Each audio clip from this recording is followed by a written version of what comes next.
Benvinguts, benvingudes a tothom. Jo soc en Juan Ortega, estic a l'àrea d'atenció a persones sòcies i donants de l'Obra Social Sant Joan de Déu i la veritat és que aquest any, arrel de treure la memòria, la intenció d'enguany era poder oferir uns espais a totes les persones que col·laboreu amb la institució per trobar-vos amb responsables de la institució, dels diferents centres, i poder compartir amb ells una mica tot el que hem fet i fins i tot llançar preguntes, fer consultes, etc. Tenir un canal de comunicació en primera persona amb representants de la institució.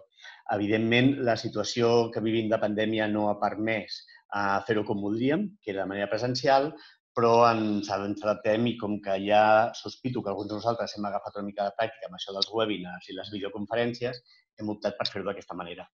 Avui tenim amb nosaltres el germà Eduardo Ribes, que finalment sembla que pot tenir connexió plena i que se'l sent bé. Sí, Eduardo? Sí, perfectamente. Yo os oigo bien. És el responsable de temes de solidaritat de la província. Tenim a Ignasi Riera com a responsable d'operacions de Parc Sanitari de Sant Joan de Déu a Sant Boi. Tenim a Salvador Maneu, que és responsable de l'àmbit social i al mateix temps gerent de Serveis Socials a Barcelona. Bona tarda. I sí, bona tarda a tots. I quan entri tindrem l'Oriol Bota, que és director de l'Obra Social, que sospito que li passa el mateix que a l'Eduardo. No sé què us passa avui amb el so, no? I finalment a la Imma Merino, que és la més puntual i que tot li funciona perfectament, que és la responsable de voluntariat. Hola, Imma. Buenas tardes a todos. Gracias. Buenas tardes. Doncs, si us sembla, tots els que participeu sapigueu que a la part inferior teniu un espai, un botó de preguntes i respostes on en qualsevol moment podeu fer una pregunta i, si em permeteu, això sí, ho farem al final de tot. Miraré de recollir les preguntes i tornar-les a compartir amb els nostres ponents que tenim avui. Per tant, en qualsevol moment feu aquestes preguntes. I ara sí, ja tenim l'Oriol Bota, que a veure si es sent. Sí, hola, bona tarda. Perfecte, benvinguts, ja hi som tots. Si us sembla, passo la paraula al germà Eduardo Ribes, que serà qui ens faci una mica la presentació. Molt bé, bona tarda.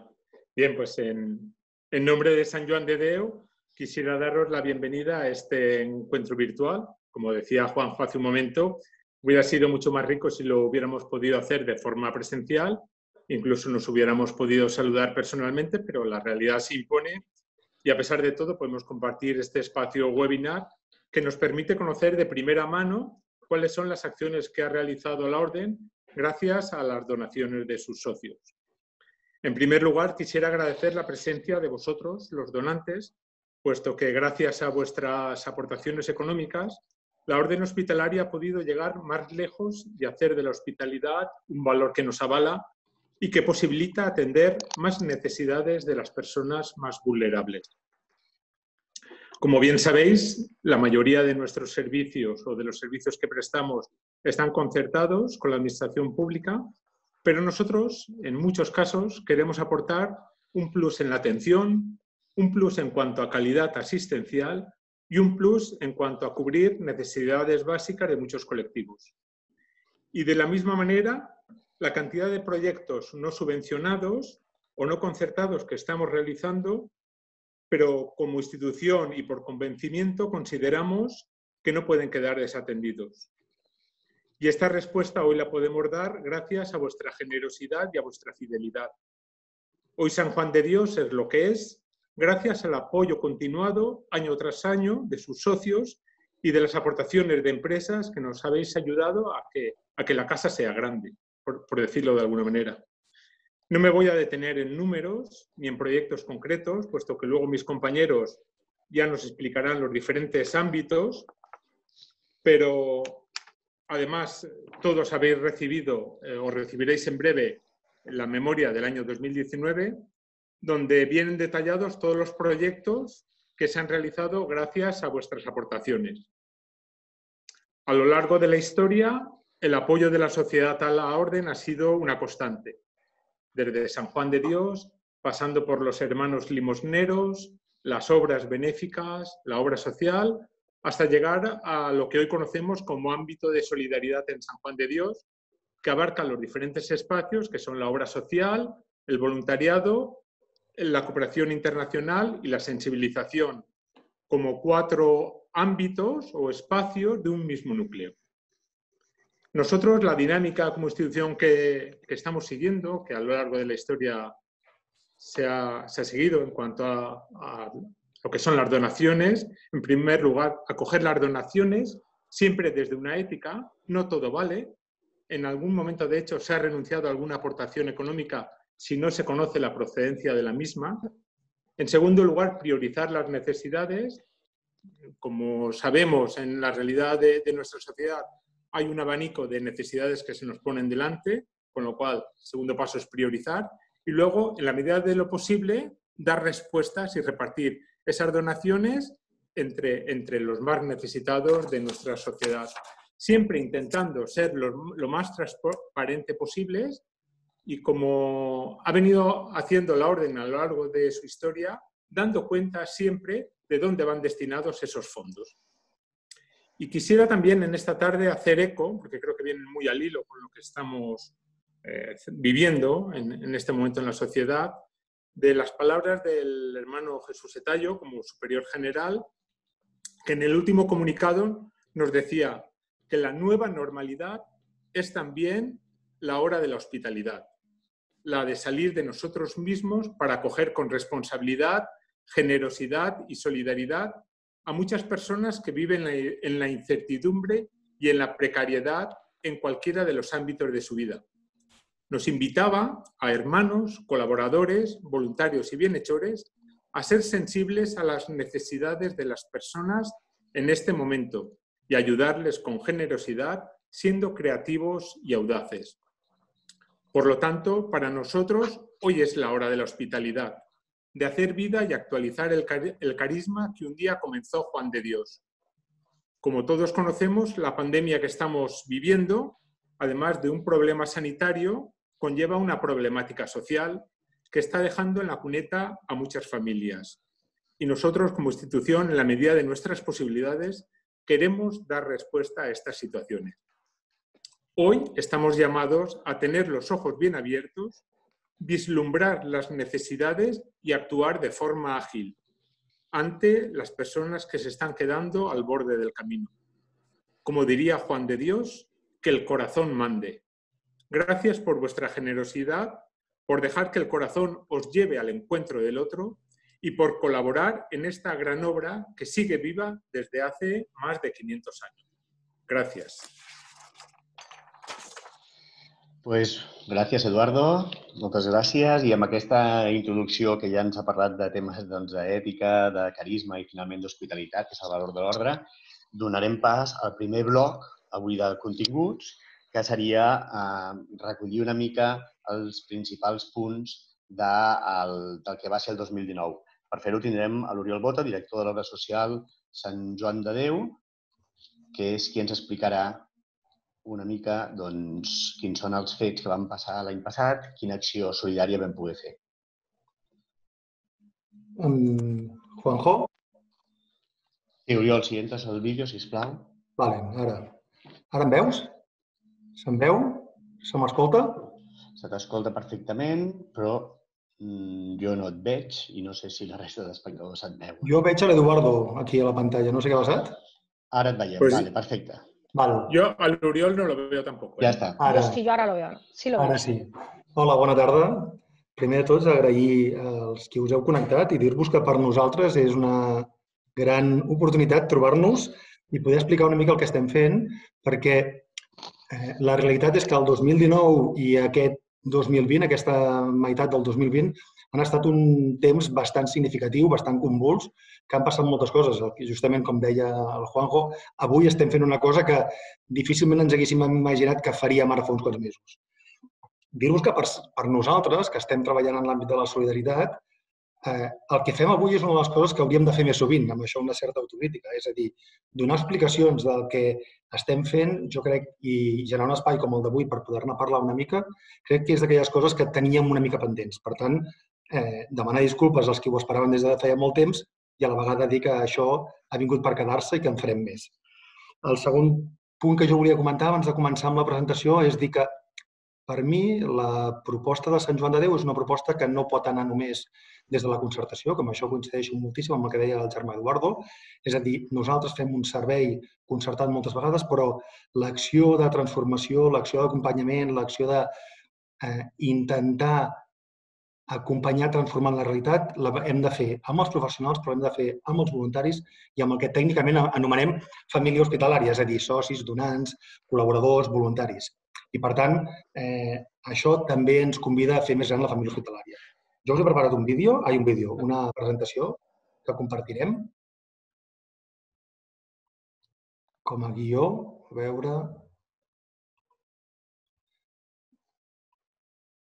Espero que es vegi. Sí? Val. Intento començar des del principi i dir que per nosaltres ara és un bon moment per crear i potenciar espais de solidaritat i hem de ser creatius i reinventar-nos. La situació actual, el que ens emplaça, i avui és un petit exemple, un primer pas, un primer passet, és que la solidaritat no pot quedar-se amb allò que feia fins ara i que hem de reinventar-nos i veure com podem acompanyar, perquè el que tenim molt clar és que no volem que ningú es quedi enrere i en la situació actual molta gent s'està quedant despenjada. I això ho fem des d'una mirada molt igualitària, és a dir, reconeixem la fragilitat de tots que som vulnerables i que ens necessitem. Aquí adjunto un mapa que té dos colorets perquè soc conscient, o com a mínim, això és el que ens passa sovint quan anem a explicar que és Sant Joan de Déu, que es coneix molt poc la institució. I la institució és una organització amb 500 anys d'història, Sant Joan de Déu, és un ordre hospitalari, que tenim centres a molts països del món. Dir-vos així, a la prèvia de qui som, que a Espanya estem repartits en 3 províncies, així estem una mica més situats en quin punt estem, i que Catalunya és part de la província d'Aragó-Sant Rafael, i que aquí tenim 16 centres i que treballem per atendre la vulnerabilitat. És a dir, Sant Joan de Déu ens dediquem a intentar cuidar aquells vulnerables, el col·lectiu de vulnerables. I en quins àmbits? Són molts, no són tots, però són molts. Estem parlant de la infància hospitalitzada, treballem amb molt èmfasi en salut mental i en sensellarisme, amb gent gran, amb dependència, i quan parlem de dependència parlem de tuteles, de centres especials de treball, de cuidadors, treballem amb menors migrants, amb refugiats internacionals i, evidentment, hi ha una cosa que també és poc coneguda però té molt valor, que és la part de docència i de recerca, que són 2 aspectes que ens permeten treballar en la integralitat, és a dir, formar gent que siguin bons cuidadors, formar gent que sàpiguen atendre bé l'àmbit sanitari des de l'infermeria, em sembla que també és una de les missions que tenim. I, evidentment, la recerca, que és un dels àmbits que més s'ha potenciat en els últims anys. Sabem que moltes coses, seguint fent el que estem fent fins ara, no podrem canviar-ho i, per tant, la recerca és el que ens hauria d'aportar un nou paradigma. Jo plantejava la presentació d'avui amb 4 etapes o 4 espais. Una era l'antiga normalitat, el que hem viscut fins ara, el confinament, quan ens hem aturat, hem tingut por i en els nostres centres hem generat bastant estrès assistencial. Per això em sembla que és molt important la participació i agraeixo molt als companys que venen aquí a explicar-nos què ha passat en els seus àmbits, en els seus centres. El desconfinament, és a dir, quina resposta estem donant avui, i el post-Covid, bàsicament una menció de que ens vindran noves pobreses, nous reptes. I que, per tant, com a Sant Joan de Déu, no només podem mirar el que hem fet, sinó que hem de començar a aixecar la mirada i veure cap a on ens hem d'adreçar. Quan parlem de l'antiga normalitat, ens encaixa moltíssim això a la presentació de la memòria, perquè l'antiga normalitat és el que ens passava abans. Estem parlant de la nostra província, el que parlem d'això, la província d'Aragó-Sant Rafael, de que és una institució que no sé els que ens esteu escoltant quin nivell de coneixement teniu, però parlar de quasi 3.000 voluntaris és parlar de molts voluntaris, d'un col·lectiu molt gran de gent que ha apostat per aquesta institució i que hi dedica el seu temps. Temps cuidant a la gent o temps fent suport no assistencial. Són molta gent que de forma més o menys permanent està al nostre costat i que ens reconforta molt i que complementa aquests 6.627 treballadors i treballadores de la institució, que a més us haig de dir que aquest és un nombre aproximat perquè va creixent. Ja escoltareu possiblement que alguns centres ja han iniciat aquest 2020 nous serveis amb noves contractacions. Estem parlant d'un ordre religiós que té 54 germans a l'ordre hospitalària. Alguns, per la pandèmia, per l'edat, ens han deixat aquest temps. Ha estat una situació bastant dura, però estem aquí i seguirem. I si parlem més de l'àmbit solidari, dir-vos que estem parlant d'una comunitat hospitalària, un col·lectiu de persones que ens acompanya d'uns 40.000. A Sant Joan de Déu, a la nostra província, estem parlant de 24.000 socis i de 16.000 donants, que és un col·lectiu molt gran, molt poc conegut i poc reconegut. Som una institució molt discreta que socialment no se'n reconeix, però sí que avui volíem posar en valor que aquest ens agrada cuidar. Només és possible perquè hi ha aquesta part solidària tant de les persones sòcies i donants com d'aquestes 680 empreses, entitats, institucions col·laboradores que ens ajuden a aquest plus, aquest més enllà que estem intentant fer cada dia en els nostres centres. Quan parlem de la memòria, dir-vos que aquest any 2019 és el primer any que nosaltres, com a àmbit solidari, hem començat a posar sobre el paper, negre sobre blanc, el tema dels ODS, que és un codi de comunicació que fan servir a nivell mundial per dir on posem l'èmfasis, quins són els nostres objectius de desenvolupament sostenible. La ONU va establir-ne els que teniu aquí establerts i nosaltres hem identificat aquests 9, l'1, 2, 3, 4, 5, 8, 10, 11 i 17, com els nostres referents. Sobre aquests ODS és on hi estem posant l'èmfasis nosaltres en el nostre dia a dia. Ens sembla que a poc haurem d'anar incorporant això. Ja veieu que en moltes memòries i comunicacions de la gent està intentant unificar i clarificar a què ajudem. Al final, la solidaritat ha de ser útil. Ha de ser útil per la fi de la pobresa, per la fam, per millorar la salut i, per tant, identificar-ho és una cosa que ens fa veure que és un camí que hem de seguir treballant. L'altre dia, parlant amb una altra entitat, ens deien nosaltres ja estem quantificant quan estem fent en cada un dels àmbits. En el futur, nosaltres també ho farem. Quan parlem de l'antiga normalitat, i per això aquest acte és molt important, i la memòria és això, aquesta memòria que és a la vegada una revista i que us haig de dir que estem molt contents perquè està ple de testimonials, ple d'exemples de coses que passen, hi ha una part que és molt important, que és explicar de què estem parlant. Ens referim aquí només a l'àmbit de solidaritat, no ens referim a l'àmbit de les concertacions d'un hospital o d'un servei d'atenció a un alberg o una situació de sensellarisme, perquè serien molt més diners, però aquí estem parlant de amb què ens està ajudant la societat. I el pressupost que hem tingut el 2019 estem parlant d'una xifra superior als 9 milions. Enguany, el 2019, i això ja feia uns quants anys que no ens passava, hem entrat en pèrdues, és a dir, ha passat allò que hem gastat una mica més del que hem ingressat. Tanmateix, en cap cas, aquesta diferència és significativa ni posa en perill la viabilitat de la institució. D'on venen els nostres ingressos? Doncs, bàsicament, aquest 21%, aquests 2 milions, venen de socis i donants. Perdona, de socis. Aquests socis, per nosaltres, han esdevingut especialment estratègics i transcendents, perquè ens donen estabilitat. Els socis i les sòcies, aquests 24.000, ens permeteu assegurar a cada un dels centres el desenvolupament d'alguns programes, la continuïtat d'alguns programes assistencials, l'ajuda a les persones que tenen als seus centres, el treball social, els complements assistencials. És a dir, gràcies als socis, aquests 2 milions, a nosaltres, com que són genèrics, ens permeten assegurar i prioritzar àmbits d'actuació que difícilment aconseguiríem finançar per altres camins. Tenim després els 6 milions de donacions econòmiques.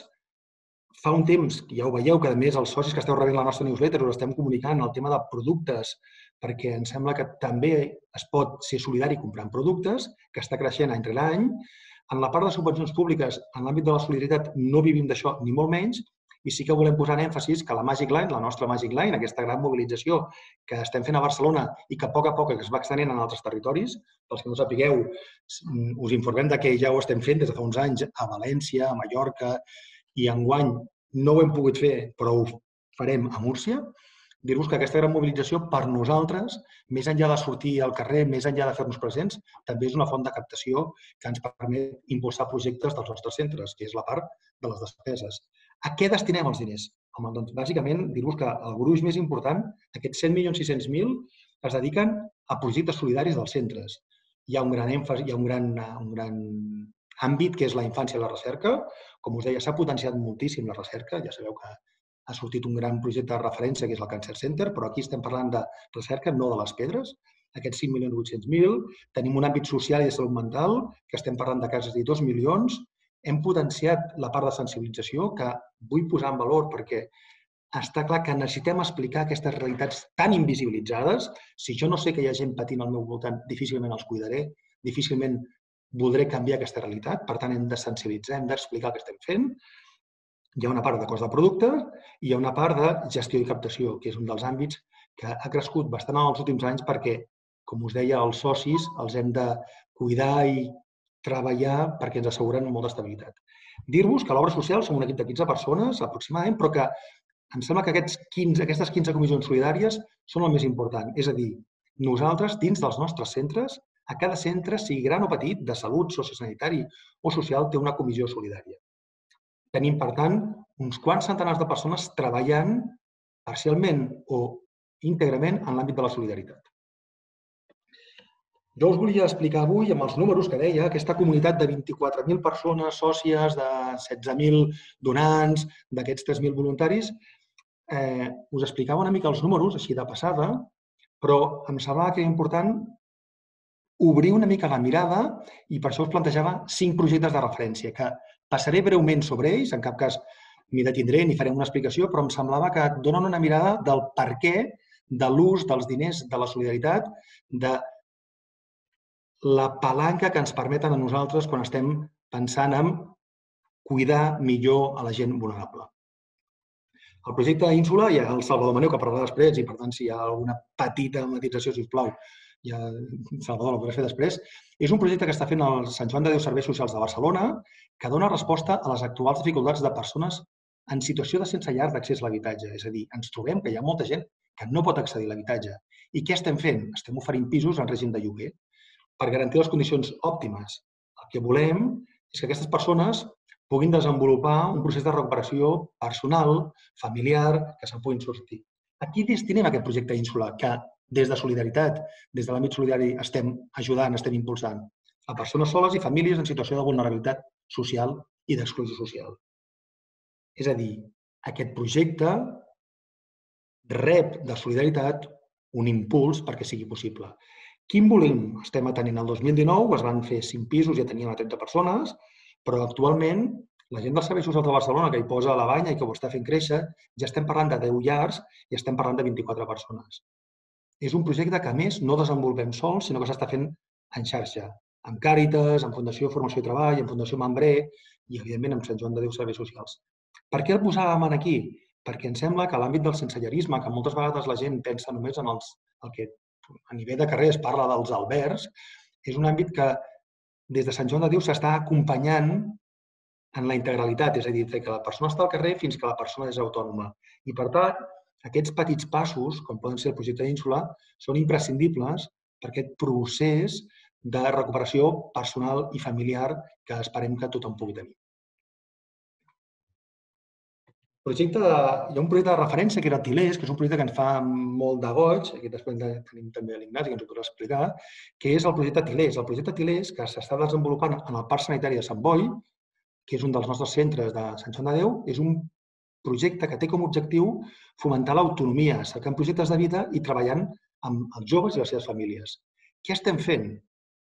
Estem treballant amb joves en situació de risc d'exclusió social que han tingut intervenció del sistema judicial de menors i el que els estem fent és un ajut temporal perquè puguin fer el seu itinerari de joves i que puguin consolidar la seva etapa d'adultesa. És un projecte que aquí, en cap cas, és un projecte d'aquests que diríem d'un hospital que està atenent a la gent que pateix un problema de salut mental o un problema d'un hospital general. Estem fent un projecte amb un focus molt concret dels joves que han passat per sistemes judicials i que creiem que se'ls ha d'acompanyar. Bé, creiem, i estem veient que des de l'acompanyament, a partir d'aquests pisos, es fomenta l'autonomia i és un molt bon camí per treballar en la seva etapa i ajudar-los a la seva etapa d'adultesa.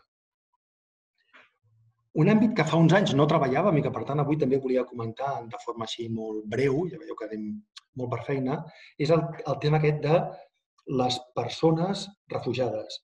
Dir-vos que Sant Joan de Déu, des de fa uns anys, disposa d'un recurs a Manresa, la llar Sant Joan de Déu a Manresa, que es dedica a l'acollida i a l'acompanyament al procés d'integració de persones refugiades.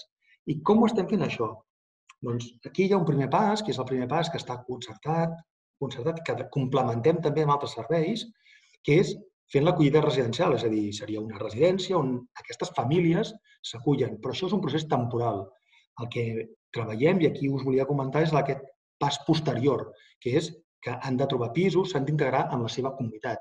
I, per tant, aquests sol·licitants d'asil que estan en aquesta llar residència, creiem com a Sant Joan de Déu que acompanyem i cuidem a la gent, el que volem fer és que no només es trobin amb el pas per la residència, sinó que els puguem acompanyar fins a la seva completa integració amb la comunitat. Dir-vos que en aquesta llar residència de 80 places, que per tant diríem, és això el que hi ha, 80 places, estem parlant d'un volum molt gran, de 323 persones i de 59 famílies noves, perquè Sant Joan de Déu s'ha especialitzat en col·lectius una mica complexes, per tant, famílies que venen sol·licitant asil.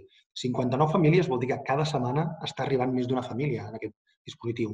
I el que se'ls ha de fer és acollir, que estiguin com a casa i acompanyar-los perquè a poc els fills, els adolescents, els pares, els avis es vagin integrant en la comunitat. I això no és gent fàcil. Per tant, aquí, quan parlava de si ho fèiem en xarxa o no, que evidentment s'està treballant en xarxa, amb el TAI, amb la part de salut, tota la integració sociosanitària, de salut, hi ha una part molt important que és que aquesta feina, a part de l'equip de professionals, és possible fer-ho gràcies a la col·laboració de 30 persones voluntàries que estan col·laborant amb aquesta entitat. Un quart àmbit que us vull explicar és que Sant Joan de Déu ja fa uns quants anys que va impulsar el que se'n diuen els CETs, els Centres Especials de Treball. Els Centres Especials de Treball el que fan és treballar la integració laboral de persones que pateixen una discapacitat i el que està fent és treballant, oferint feina, tant al propi centre com treballant en la inserció de persones ordinàries. Això és un tema que a priori, pels que no coneguin el sector, poden dir, bueno, això és una cosa que és molt senzilla.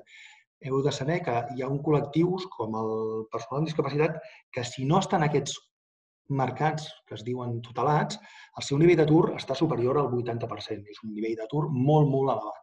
Per tant, nosaltres el que va fer fa 2 anys, tant a Lleida com a Sant Boi, és impulsar 2 centres especials de treball per començar a generar ocupació en aquest col·lectiu, perquè al final som conscients que 2 dels àmbits més importants per aquesta mal anomenada normalitat és tenir llar i tenir feina. Dir-vos que estem parlant que avui són 2 centres especials de treball que cadascú està contractant a més d'un centenar de persones, que ja és un volum bastant gran, i que algun d'aquests centres especials, en aquest cas el CET, el Pla de Lleida, enguany, tenint en compte que en aquest entorn de Lleida tenim un recurs de menors no acompanyats, ha iniciat un nou servei de rentat ecològic de vehicles.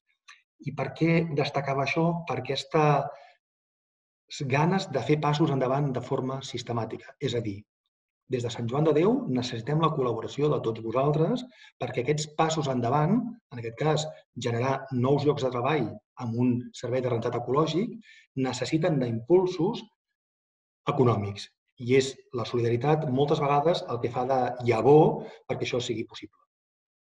Oriol, simplement avisar que queden uns pocs minuts. Estem ja amb el temps. Dir-vos que hi ha un tema un àmbit que hem treballat des de fa molts anys i que a poc també es va consolidant com un referent, que és el de la sensibilització. Com us deia, hem desenvolupat diferents estratègies, diferents eines per treballar amb els alumnes de les escoles, dels instituts, i que explicar-los la nostra realitat, la realitat dels vulnerables, aquests que estem cuidant. I que en el 2019 estem parlant de més de 10.000 alumnes que han passat i prop de 200 escoles que han col·laborat amb nosaltres. Dir-vos que en la Covid, durant tota aquesta situació, jo volia començar dient gràcies perquè vam començar una campanya de les cares de la vulnerabilitat i que hem recaptat més de 130.000 euros i més de 40 donacions en espècie per a empreses. I això vol dir que estem amb un import en donacions d'espècie de quasi 200.000 euros. Ens falta encara, el nostre objectiu és arribar als 150.000 euros, però quan hem començat amb la Covid a explicar que teníem necessitats, la resposta de la ciutadania en general ha estat molt, molt positiva. Per què vam fer això de les cares de la vulnerabilitat? Doncs bàsicament perquè ens semblava que quan ens vam confinar a casa, quan teníem aquella por, quan ens començaven a col·lapsar, a estressar una mica els nostres centres socials i sanitaris, volíem explicar a la societat que el que estava passant i el que necessitàvem i aconseguir suport de donacions. I, per tant, vam explicar durant la Covid que ens feien falta tema de seguretat, de mascaretes, de bates, de pantalles, tots heu vist que realment feia falta, que ens feien falta perquè els ERTOs, la crisi, els tancaments han tornat a fer aflorar el tema de les primeres necessitats, per tant, demanàvem suport amb alimentació, amb higiene, fins i tot amb la gent que no podia fer res al cap de setmana. ens feia falta el tema de recerca, amb un programa de referència, que era el Coronavirus, però també amb altres programes d'investigació, i volíem ajudar la gent amb el tema de la connectivitat i la lluita contra la soledat, tant els que estaven tancats a les UCIs com els que estaven tancats en els seus centres residencials i no se'ls deixaven a veure. I, per tant, com us deia, donem les gràcies perquè hem aconseguit uns quants centenars de tablets, de PCs, de telèfons, milers de mascaretes que empreses i particulars ens han ajudat a fer-ho possible. Només, i ja estic acabant, dir-vos que comença una fase 4, un post-Covid, que sabem que el futur serà dur, que tenim una crisi econòmica significativa, que l'Estat, tot i els ajuts, avui sortia, que en rebrà uns quants milers de milions, té poca capacitat d'inversió, això és molt explícit, i que la societat cada vegada té més desigualtats. I que, com us deia, estan tornant a aparèixer coses que fa uns anys havíem abandonat, com necessitats bàsiques de menjar, d'higiene, de lleure. Per tant, nosaltres, des de Solidaritat, ens sentim cridats a posicionar-nos i volem ajudar a que això no sigui possible, a ajudar a canviar aquesta realitat, i ho volem fer a partir de 4 eixos: dels voluntaris, de les aliances amb empreses i fundacions, del treball en xarxa i del suport de socis i donants. No diré que segur que ho canviarem, perquè no és veritat, no sabem si podem fer-ho, però estem convençuts que a Sant Joan de Déu tenim un repte i que podem fer molta feina. Dir-vos que, i aquesta vista està torta, la família hospitalària, que és això, és els treballadors, els germans, els voluntaris, els socis i col·laboradors, creiem que som una aliança que ens ha de permetre transformar la vida de les persones més vulnerables. I amb això, només, jo crec que ja donava per acabat una mica dir-vos això, aquesta és la memòria del 2019 de l'obra social, de Solidaritat. Dir-vos que estem molt contents i que l'heu rebut o la podeu veure d'aquesta revista, m'agrada molt parlar de revista, quan hi ha la memòria, quan mirem la memòria, que està ple de contingut de testimonials que us pot permetre conèixer molt bé una institució que des de la discreció ha anat treballant molt intensament i que avui crec que és un orgull per a la societat poder dir que Sant Joan de Déu està treballant en tants àmbits i amb tanta gent. Moltes gràcies. Gràcies, Oriol, perquè realment resumir 2019 és molt difícil, per tant, per fer una tria de fets interessants. Us recordo a tothom que si no teniu la memòria la podeu consultar a la nostra pàgina web de solidaritat.santjoandedeu.org. Dit això, mirarem de passar al segon bloc en aquests moments, que és el bloc que parlarem de com els nostres centres han viscut aquest temps de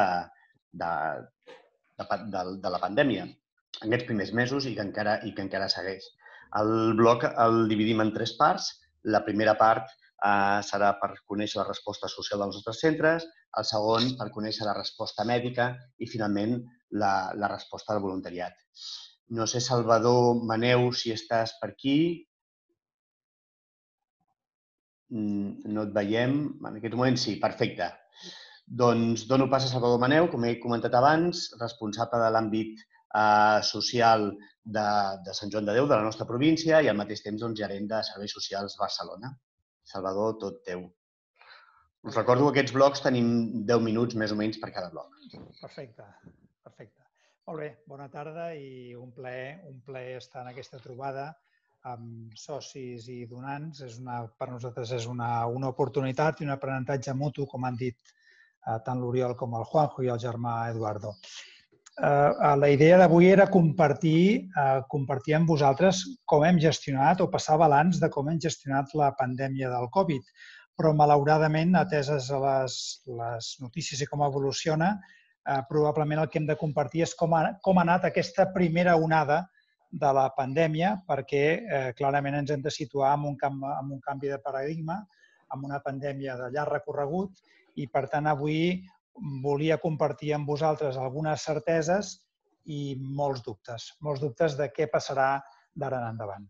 He dividit la meva intervenció en 5 blocs molt ràpids. El primer és què suposa el Covid en termes de cohesió social. El segon, parlarem d'històries de sofriment. El tercer, 4 pinzellades de com ens hem organitzat. El cinquè, què hem fet. I el sisè, alguns reptes i alguns aprenentatges. Començo pel primer. La pandèmia del Covid, en termes socials, què significa? Doncs clarament hem de parlar d'una crisi social, sí que hi ha precedents, però sense pal·liatius, sense cap mena de dubte. podríem dir que m'agrada sempre fer servir una imatge que ajuda a entendre què suposa el Covid en termes socials. I jo crec que el Covid és com un tsunami. És un tsunami en el que les aigües del mar encara no han tornat al seu lloc.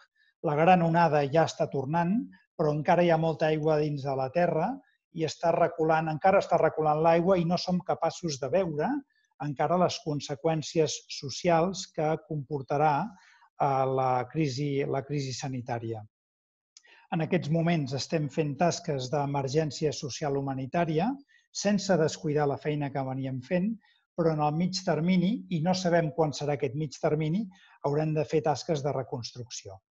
Les ferides socials són múltiples.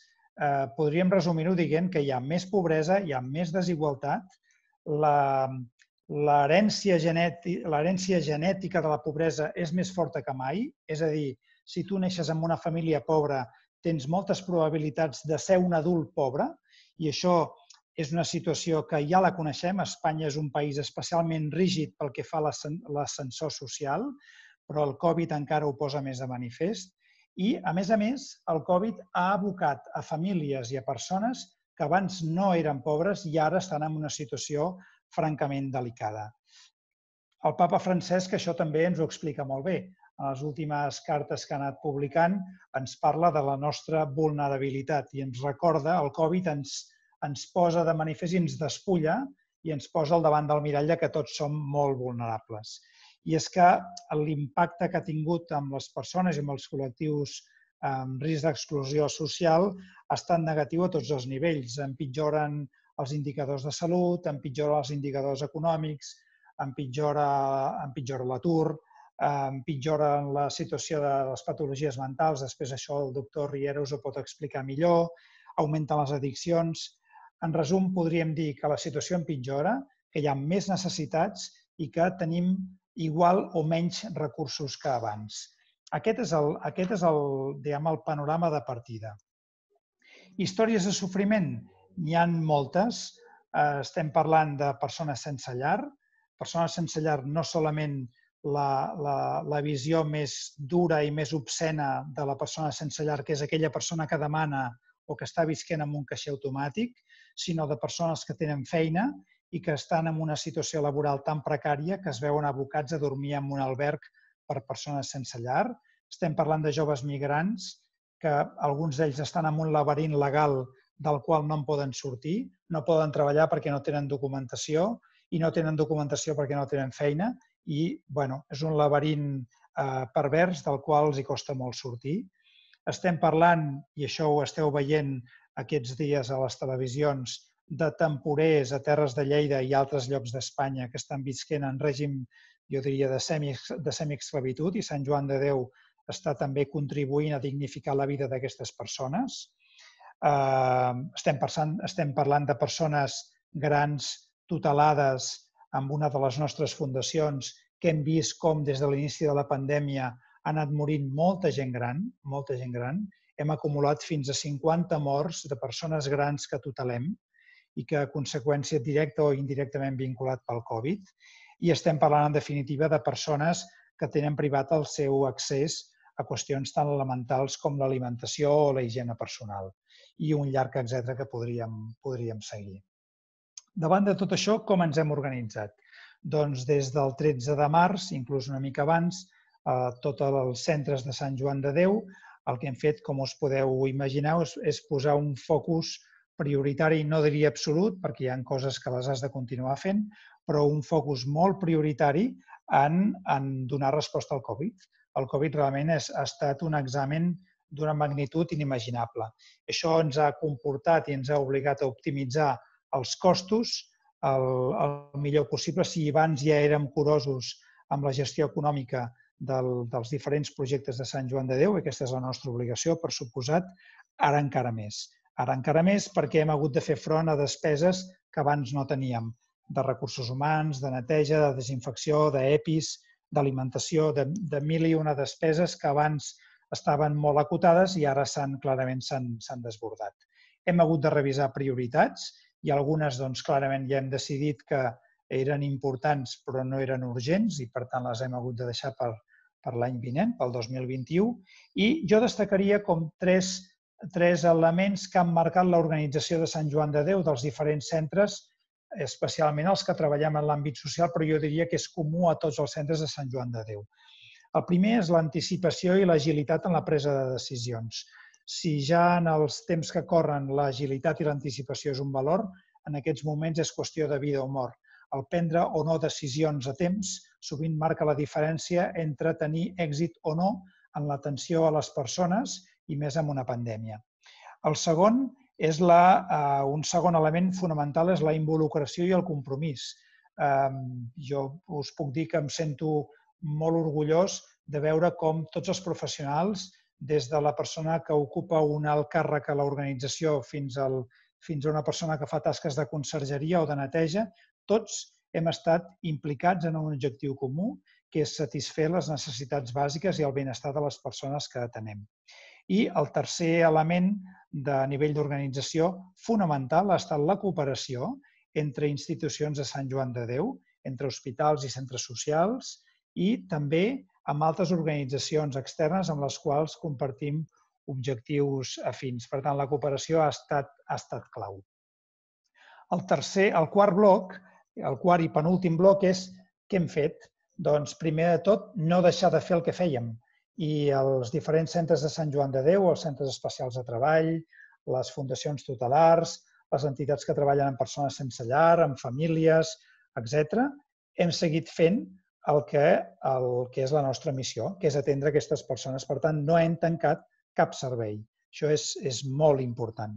I això es concreta en mantenir els llocs de treball de persones amb trastorn mental en els centres especials de treball, per exemple, o en continuar oferint les cures a domicili de persones dependents a la nostra Fundació d'Atenció a la Dependència, o en atendre famílies refugiades, que abans l'Oriol s'hi ha referit, o en mantenir el servei de dutxes i d'alimentació que tenim a Badalona o tenim a Manresa. Això ho hem continuat fent. Però, a més, el Covid ens posa al davant reptes que hem hagut d'assumir. Doncs poso també, només a tall d'exemple, algunes experiències, alguns serveis que hem obert nous durant aquest temps i que alguns es mantenen oberts.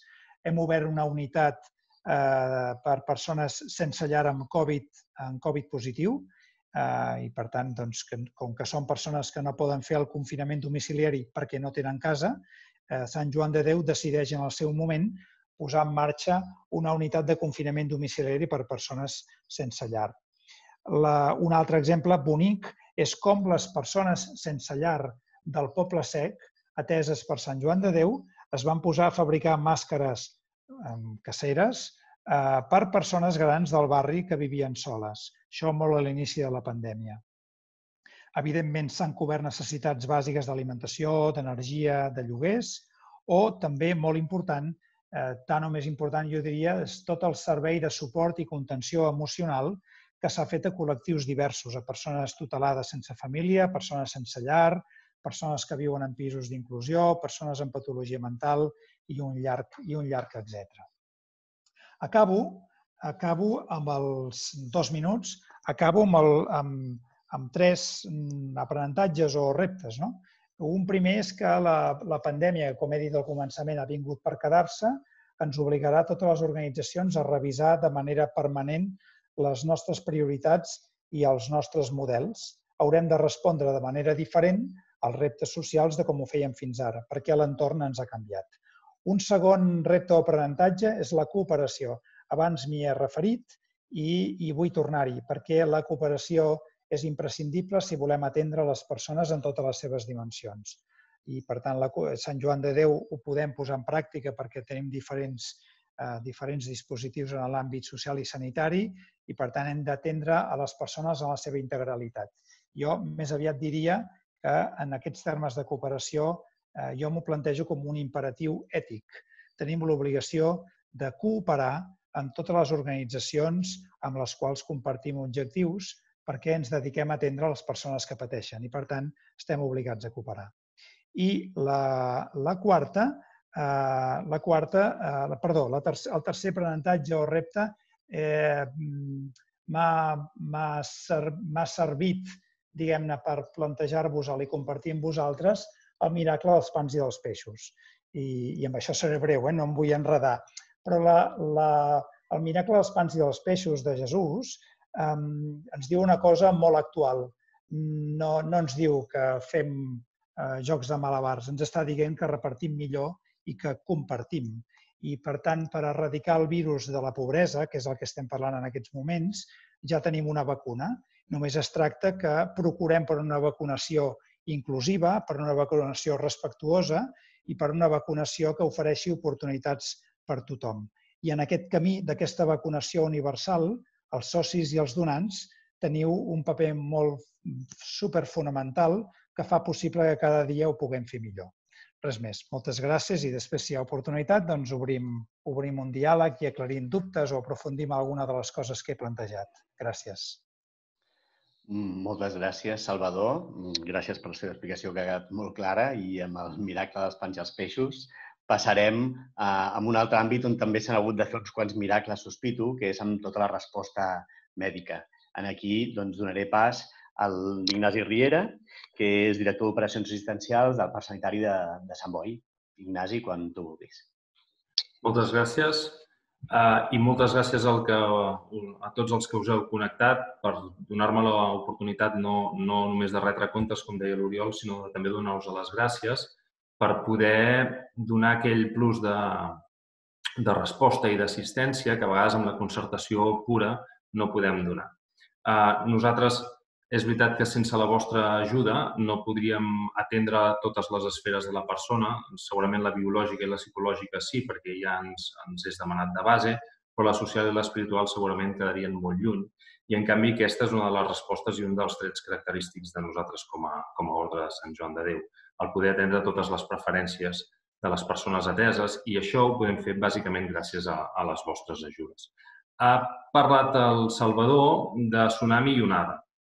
Nosaltres, tot i que des de finals de febrer sabíem que alguna cosa arribava, no va ser fins a principis de març que ens vam adonar que això ens podia passar per sobre, com un tsunami.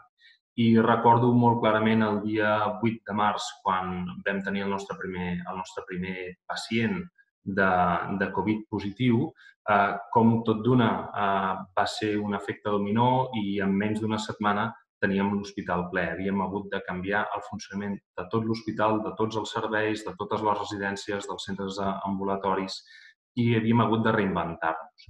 Va ser un bon exercici d'humilitat, perquè fins ara nosaltres sempre ens escudàvem en protocols, en guies de pràctica clínica, amb evidències, amb certeses, amb certes garanties, i aquí vam estar innovant i aprenent d'una forma constant, col·laborant, sortint de la nostra zona de confort, estudiant cada dia, mirant de discernir què és informació i què és tòxic, què és opinió no contrastada, què és més esperança que no pas estudi, i a partir d'aquí anar construint una assistència diferent. Ho vam canviar tot, i una de les coses que més vam haver de canviar va ser renunciar a la promoció de l'autonomia, a la promoció de la decisió lliure de la persona atesa en pro d'una seguretat de salut pública, una seguretat de tercers, una seguretat al més fràgil. Perquè aquí, a més, nosaltres ens trobàvem que, a més de tenir el malalt, que és una persona fràgil de per si, teníem altres col·lectius fràgils que ja de per si són gent a les quals nosaltres donem assistència. Donem assistència a nens, que vam haver d'aïllar i protegir de manera que vam reubicar-los tots a l'Hospital d'Esplugues. Gairebé tots els centres i tota l'assistència pediàtrica i obstètrica la vam aïllar cap a l'Hospital d'Esplugues, que estava protegit respecte a l'onada de malalts. Vam haver de confinar a la majoria de pacients de salut mental. Penseu que el parc està en l'antic recinte manicomial de Sant Boi.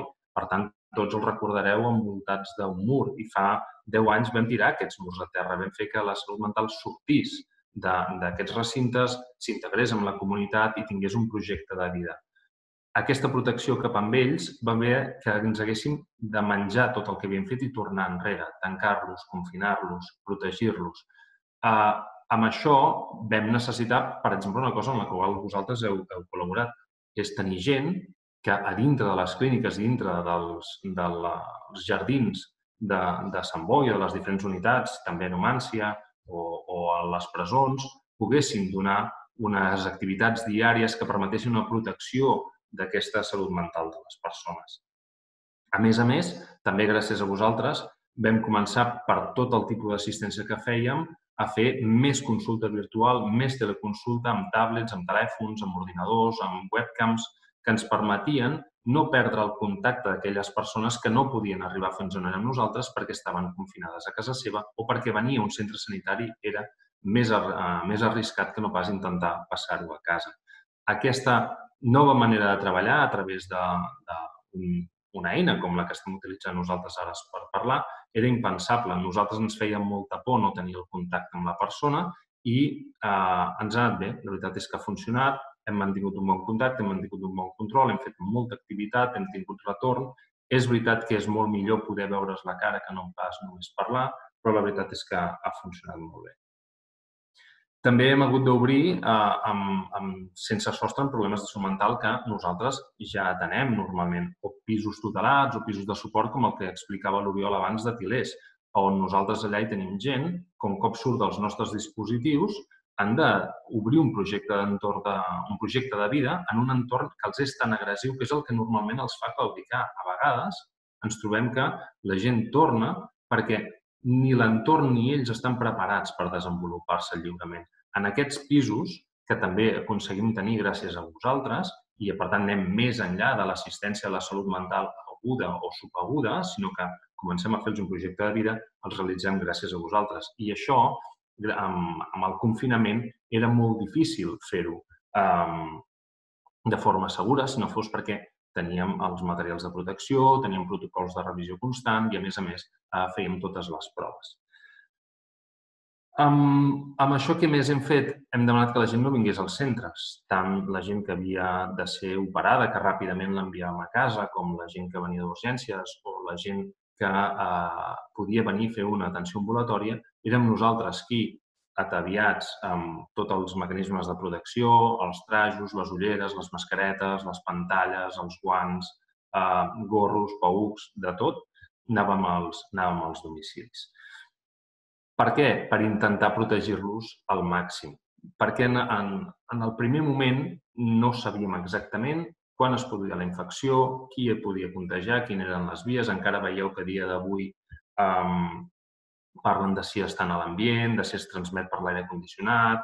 La veritat és que tot això són conjectures. El que sí que us demanem, i de cara a això que deia el Salvador, que no era l'epidèmia, sinó que va ser una primera onada de tota una fase que segurament anirà tenint rebrots durant almenys uns quants mesos, sí que us demanem que tingueu tot l'efecte de la higiene de mans, de l'ús de la mascareta i de la distància interpersonal. Que aquestes són les mesures que sí que sabem segur que funcionen i que prevenen de la infecció.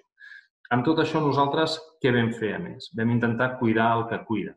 I aquí també és un projecte que hem fet a través de voluntariat i de solidaritat, en què professionals nostres treballen amb tots aquells professionals que, fruit d'aquesta epidèmia, han tingut algun tipus d'estressor psicològic o emocional que els impedeix treballar amb normalitat. Hem fet tota una sèrie d'actuacions, com per exemple, també gràcies a vosaltres hem fet una campanya solidària que es diu Esperes o Actues, en què a través de diferents centres de salut mental hem trobat, com dèiem, gent amb risc de vulnerabilitat que tota aquesta crisi els ha posat en una situació encara de més exclusió. Hem trobat 100 famílies, al voltant de 100 famílies, unes 290 persones que estaven en un risc de pobresa extrema, gent que normalment ja contactava amb nosaltres i que havien perdut contacte amb tots els recursos habituals i locals que podien sostindre'ls. Amb això tenim una campanya del qual tenim un objectiu de tenir 55.000 euros en 3 mesos i hem arribat a un 60% d'aquesta xifra, gràcies a particulars, Acció Solidària, Bombers amb Causes, diferents organitzacions, en què el que volem és poder-los donar productes d'higiene i productes alimentaris, però com a acció molt puntual, mentre no els tornem a vincular amb el banc d'aliments o amb el recurs de l'administració que els hi pertoqui en aquella àrea. A part, Utilitzem ara mateix molts esforços en estudiar i aprendre més sobre el virus. En aquest sentit, tenim un estudi que l'Oriol ha dit d'entrada, que és un estudi multicèntric que fa tant Sant Joan de Déu d'Esplugues com el Clínic, com la Maternitat, com Is Global, en què a través de 1.000 testos diaris a nens intentem saber quina és la incidència del virus amb la població infantil, amb la població de neonats, amb les dones embarassades i a partir d'aquí veure com actua aquest virus amb ells. Això també ho estem fent amb la gent amb salut mental, amb tota la gent que tingui processos de salut mental, que a més els estem estudiant no només de com els afecta l'epidemiologia d'aquest virus, sinó que a més com els afecta l'aïllament, i estem intentant fer un estudi a través de 3.500 entrevistes que intentarem extrapolar al conjunt de la població espanyola per veure com afecta l'aïllament i el Covid amb la gent amb salut mental.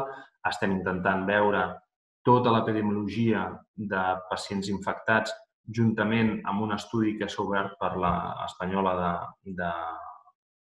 de SIDA, en què veiem també si aquests virus tenen comportaments semblants i si el tractament profilàctic d'un i l'altre pot tenir semblances. També mirem quina és l'afectació pulmonar i estem obrint estudis d'investigació sobre quina és l'afectació pulmonar de tota aquesta infecció. I ara el que també estem intentant és veure com nosaltres ens adaptem a que la segona onada no ens enganxi tan estrictes, no ens faci ser tan dicotòmics respecte al suport que els donem a la gent. Penseu que nosaltres agafàvem a la gent i la ingressàvem i l'aïllàvem de tot el seu nucli familiar i social. Aquí vam tenir molta sort del voluntariat i de l'equip del Servei d'Atenció Espiritual i Religiosa, fins i tot de voluntaris professionals de l'àmbit de la psicologia i del final de vida, en què anaven per totes les habitacions a oferir els seus serveis, a fer d'intermediaris entre ells i els seus familiars que estaven a casa i que no podien venir-los a acompanyar.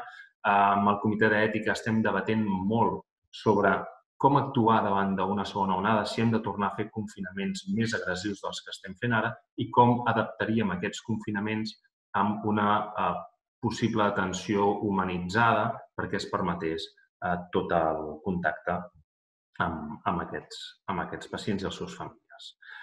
Jo, la veritat és que us he fet una lectura amb esquelet molt concisa, perquè tots els que estan aquí que tenen el vídeo pagat saben que si no m'enrotllaré molt més i estic amenaçat. I, per tant, ho deixo aquí i, en tot cas, si qualsevol de vosaltres té una pregunta, estaré encantat en contestar. Doncs, Ignasi, moltes gràcies. Entenc també que l'esforç que feu per explicar, sintetitzar en pocs minuts una feinada ingent, que en certa manera hem pogut veure gràcies a les televisions de molts hospitals i que podem extrapolar efectivament als centres sanitaris de Sant Joan de Déu. I per anar acabant aquest segon bloc, donem la paraula a la Imma Marino, que és la coordinadora de voluntariat. Abans l'Oriol en parlava de més de 2.000 voluntaris, el que significa que és una massa important de gent, no? Doncs saber què han pogut fer durant aquest temps, quin rol hi juguen. Imma, tot a tu. Muy bien, Juanjo, pues muchísimas gracias. Gracias a todos los que os habéis conectado esta tarde, gracias a los socios y a los donantes por estar aquí y por toda la labor que también es tan necesaria y sobre todo en momentos de crisis, ¿no? Y de adversidad como el que hemos vivido. Bueno, mi idea es poder plantearos un poquito cómo ha sido la respuesta del voluntariado en este momento, un poco en la línea de cómo es la articulación y el compromiso del voluntariado de San Juan de Dios en general en los centros. He preparado una presentación porque me parecía que hay algunas imágenes y algunas fotos que puede resultar más ameno, ¿no? De cara a poder seguir estos 10 minutos de compartir un poco experiencia. Entonces voy a ver si puedo poner y si se ve la pantalla. Entiendo que sí. Bien, pues mirar, yo los 4 puntos que quería comentaros son, por un lado, cómo ha sido la presencia del voluntariado a lo largo de este estado de alarma, cómo se ha situado el equipo de coordinadores del voluntariado, que ha sido especialmente importante en estos meses, cómo nos estamos planteando la reincorporación del voluntariado. Claro, entendiendo que esa reincorporación va a llegar, ¿no? Y esperemos que lo antes posible. ¿Y qué aprendizajes también hemos tenido en este tiempo? Fijaros, en primer momento, respecto a lo que es la presencia del voluntariado, yo entiendo que lo más relevante es que el voluntariado ha estado confinado, pero la solidaridad no. Yo creo que esta es la idea más potente de lo que podemos comentaros, ¿no? Y, es verdad que prácticamente al principio, con esa respuesta rápida y ágil que pudimos dar y que creo que estamos ahora también recogiendo los frutos de esto, porque si no la situación hubiera sido más complicada. En esa respuesta, pues inmediatamente en las primeras semanas los voluntarios les tuvimos que decir que no podían acudir al centro, que no podían venir presencialmente, lo cual no ha sido fácil, porque tenéis que entender que los voluntarios no están comprometidos a través de un contrato laboral, sino que su compromiso es desde la gratuidad y, por tanto, las primeras respuestas y muy mayoritarias en muchos de ellos era a mí me da lo mismo, es decir, yo bajo mi responsabilidad estoy aquí para ofrecerme ahora, en este momento tan complicado, cómo no vamos a estar al lado de las personas que más nos necesitan. Entonces hubo que hacer toda una tarea también de sensibilización y pedagógica, en el sentido de entender que esto es una cuestión de protección para las personas que atendemos, para los trabajadores que necesitamos, el personal sanitario, el personal asistencial más que nunca, y sobre todo una protección para ellos, ¿no? Por lo tanto, desde este planteamiento sí que hemos podido constatar y descubrir y además aprender y ver grandes posibilidades que el estar en este sentido confinados no ha impedido que pudiéramos continuar siendo solidarios e incluso de maneras inimaginables hasta este momento, que es un poco lo que os quiero comentar. Entonces, en esa presencia, fijaros que los voluntarios, como muchos ciudadanos, lo que planteaban era decir qué va a pasar, ¿no? Pero sobre todo lo que preguntaban es qué podemos hacer. Y la verdad que las alternativas y las propuestas salieron inmediatamente, porque lo que podíamos hacer era, como siempre, o ese es el espíritu del voluntariado, es estar donde más se necesite, donde podamos ir al epicentro de lo que es el sentido de nuestra labor, de nuestro proyecto, de nuestros centros. Y en estos primeros instantes, como han dicho mis compañeros, pues ha sido sobre todo en la elaboración de EPIs, que en las primeras semanas pues realmente hacían falta, eran muy necesarios, tanto mascarillas como todo lo que sería las pantallas y demás. Tengo que deciros que en general en todos los centros el voluntariado se ha volcado y estamos hablando de miles de mascarillas, de personas que eran voluntarias y que además eran costureras profesionales, que han podido colaborar, que han llamado a otras personas que no eran voluntarias, pero se ha articulado en el territorio toda una red de trabajo en este sentido, de otros voluntarios que han estado enviando material, recogiendo lo que estaba hecho, entregándolo en el hospital, esto diariamente. Se ha estado también enviando a los coordinadores de voluntariado diferentes vídeos y se han estado haciendo videollamadas con los usuarios para que sintieran esa presencia, para que de la mejor manera posible pudiéramos aminorar esa situación de soledad y también de angustia que han vivido nuestros pacientes, ¿no? Sobre todo aquellos con menos capacidad para comprender la situación. Se han podido distribuir medicamentos y alimentos a domicilio en necesidades absolutamente básicas y fundamentales. Hemos podido elaborar muchísimos detalles para tratar de continuar con nuestra dinámica, con nuestra vida normal, ¿no? Entonces, cuando era el día de Sant Jordi, pues vamos a enviarle rosas, vamos a tratar de mantener algunas festividades o eventos que ellos tenían, vamos a elaborar cartas para los pacientes, para los usuarios, para el personal de apoyo, de ánimo, de estamos ahí, no os olvidamos, ¿no? Muy necesario también, y esto desde casi el principio, y aún continuamos y aún vamos a tener que continuar, porque como explicaba Salvador Maneu, la situación social crítica se ha acrecentado y las necesidades de alimentación han sido enormes, pues en el montaje de todos estos packs, en la entrega, en la distribución del alimento, de la comida, con otras ONGs con las que también hemos ido trabajando para poder hacer posible esto, ¿no? También se han podido, un poco más adelante, cuando ya teníamos más capacidad, pues incluso ofrecer conciertos o hacer algunos talleres virtuales con los usuarios para que en ese ratito que en otro momento han tenido con los voluntarios presencialmente, pues tenerlo a nivel telemático, ¿no? Respecto al equipo de coordinación de voluntariado, lo más destacado ha sido la unidad y el apoyo en momentos de incertidumbre, es decir, la importancia de estar coordinados, que ya comentábamos, de estar sincronizados, de ser rápidos, de poner todos sobre la mesa las posibilidades, las capacidades. De hecho, en este sentido, es muy importante destacar que nosotros a nivel telemático hemos ido teniendo reuniones semanales de seguimiento de todas las actividades, de todas las particularidades de cada centro, de cómo resolver determinadas situaciones, de cómo poder compartir esas estrategias o esos elementos, ¿no? Para poder acompañar, que al final es lo que, bueno, pues lo más específicamente nuestro, ¿no? Acompañar afectivamente a otros, ¿no?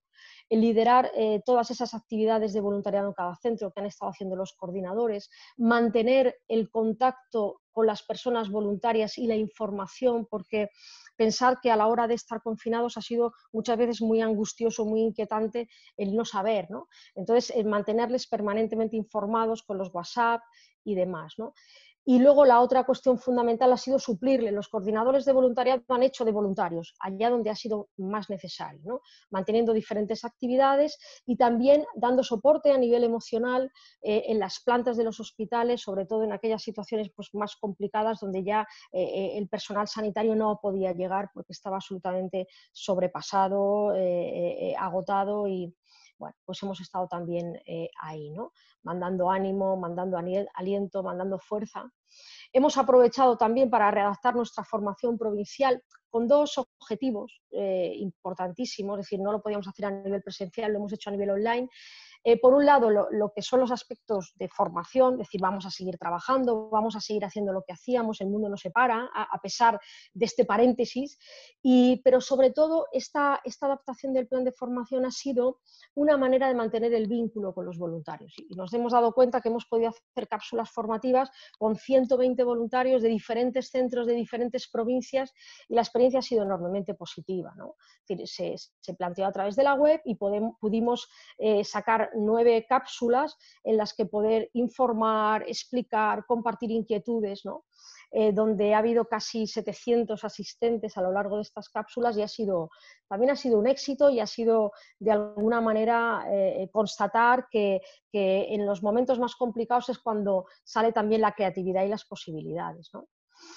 A nivel de la reincorporación, nosotros seguimos las recomendaciones sanitarias, seguimos con la responsabilidad que hemos de seguir también en cuanto a ciudadanos y, por lo tanto, nos lo planteamos de manera muy progresiva, muy gradual, en función de las características de cada centro, cuidando todas las medidas de protección, protegiendo especialmente a las personas voluntarias de riesgo. Esto supone que los mayores no se están pudiendo incorporar porque tienen más riesgo que los jóvenes. Estamos ahora tirando más de voluntarios jóvenes. Los hemos ido ubicando en lugares estratégicos y tratando de priorizar actividades que en este momento pues, son más importantes, como es el poder hacer apoyo a los educadores sobre cómo acompañar las nuevas formas de relacionarnos a nivel social, ¿no? Y en último lugar, aprendizajes brevemente, en un minuto, que hemos aprendido y que me parece interesante compartir con vosotros, que es lo primero de todo, pues aprovechar la adversidad como oportunidad. Yo creo que esta imagen refleja un poco cómo nos hemos sentido, ¿no? Es decir, colgados. Es decir, ¿ahora qué hacemos, no? Qué impotencia, qué angustia estar en casa, en no poder colaborar, en no poder estar ahí cuando además los compañeros profesionales lo están pasando tan mal. Pues ver que también esta situación nos ha dado grandes oportunidades, que hemos aprendido a transitar sin miedo por la calle de los cambios, que los cambios no implican pérdida, que a veces es lo primero que pensamos, ¿no? Perdemos cosas, bueno, pues también podemos ganar otras muchas posibilidades, los cambios son parte de la vida. Hemos podido aprender a poner a prueba nuestra capacidad de adaptación y decir, bueno, pues hemos de ser rápidos, la situación ha cambiado, vamos enseguida a adaptarnos, y creo que esto ha sido realmente importante. Hemos podido afrontar nuestras dificultades. Pongo esta imagen porque me parece súper característica de estos meses, como una gran mayoría de las personas voluntarias que son mayores de edad y que nosotros pensábamos que la conexión telemática iba a ser imposible, iban a estar dejados de lado, pues la respuesta ha sido absolutamente increíble. Es decir, la mayor parte de los voluntarios ya son expertos en las nuevas tecnologías y han sido alumnos de sus nietos y de sus hijos, y bueno, pues ha sido una experiencia también bonita, ¿no? Cómo ha sido una gran oportunidad para cuidar a los cuidadores, para que los coordinadores cuidemos a los voluntarios, para poder cuidar a los trabajadores, para acompañarlos.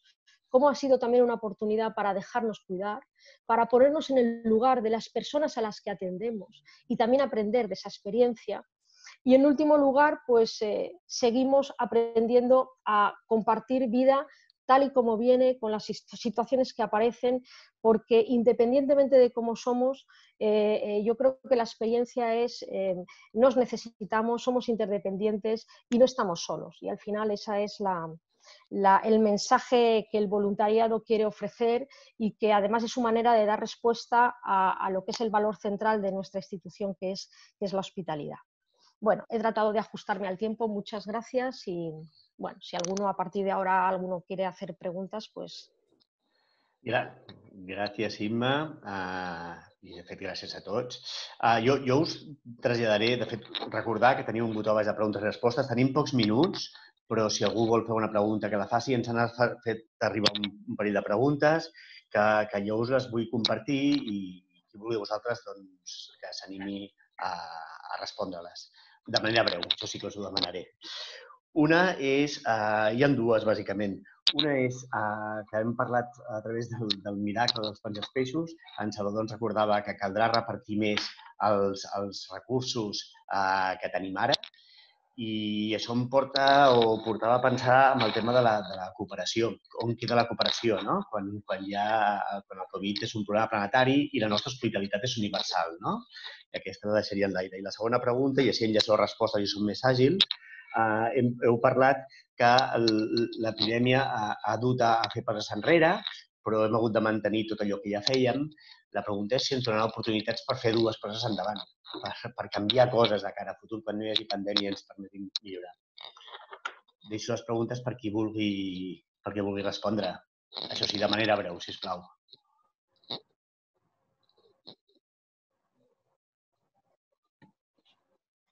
Qui s'anima? Hombre, Edu, cooperació et tocaria a tu, ¿no? Sí. Juanjo, te refieres a la cooperación internacional, ¿no? Es que Salvador ha hablado de la cooperación... Correcto, Eduardo. Eduardo, entiendo que sí. Es que Salvador ha hablado de la cooperación con otras entidades. Vale. Sí, una cosa tenemos que tener clara. En la medida que nosotros estamos pasando por un mal momento, tenemos que tener claro que nuestros centros del tercer mundo siguen dependiendo de nuestro apoyo, con lo cual, en la medida que nosotros estamos peor, ellos están peor aún también. Pensar que en nuestros países donde la orden está presente en el tercer mundo, los sistemas sanitarios no son tan potentes ni están tan adecuados como tenemos el nuestro, con lo cual la situación se agrava, las necesidades allá van a crecer y tendremos que ver, en la medida de lo posible, cómo hacemos posible, por decirlo de alguna manera, esta universalidad de la hospitalidad de la que nosotros tanto hablamos. Nosotros siempre decimos, tenemos muy claro, y San Juan de Dios ya nos decía que bueno será que nos ayudemos unos a otros, con lo cual tendremos que ver en qué medida nosotros, desde este primer mundo, a pesar de nuestras dificultades, apoyamos la realidad del tercer mundo. Que si antes necesitaban de nosotros, ahora la necesidad crece. Gràcies, Eduardo. I la segona pregunta...